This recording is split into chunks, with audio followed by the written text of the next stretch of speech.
মহাভারত।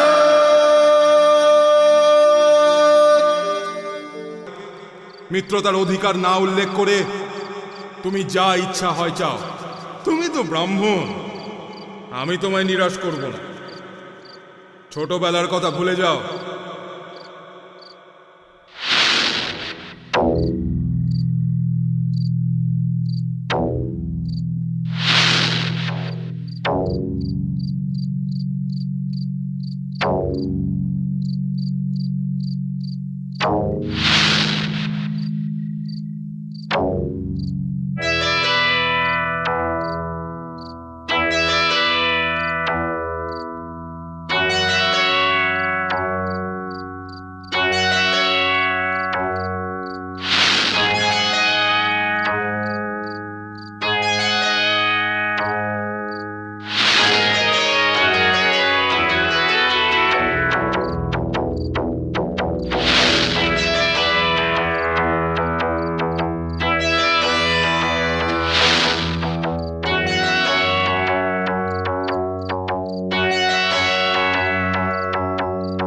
অর্জুন,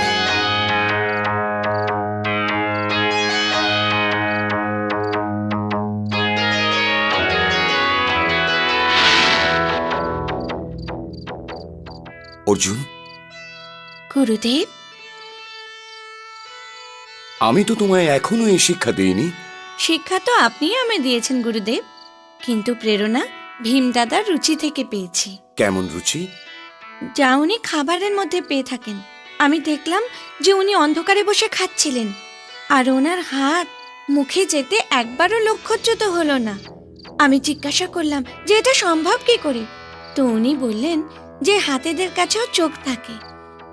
এখন যদি হাতেরও চোখ থাকে, তাহলে সেই হাত বানাও চালাতে পারে। এরই প্রয়াস করছিলাম গুরুদেব। যদি আমি কোনো ভুল করে থাকি তাহলে ক্ষমা চেয়ে নিচ্ছি। না বৎস, না। তুমি তো আমার হৃদয়ই জিতে নিয়েছ। তোমার মধ্যে ভালো শিষ্য হওয়ার সব লক্ষণ আছে। কারণ যদি শিষ্যেরই উৎসাহ না থাকে, তাহলে শিক্ষক আর শেখাবে কি? জ্ঞানও একটা বীজের মতো অর্জুন। মনের ভূমি উর্বর হতে হবে।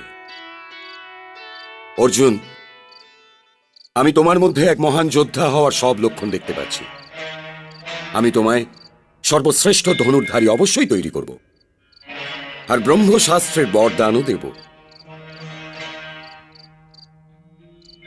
যোদ্ধার দুজন শত্রু হয়ে থাকে, ক্লান্তি আর নিদ্রা।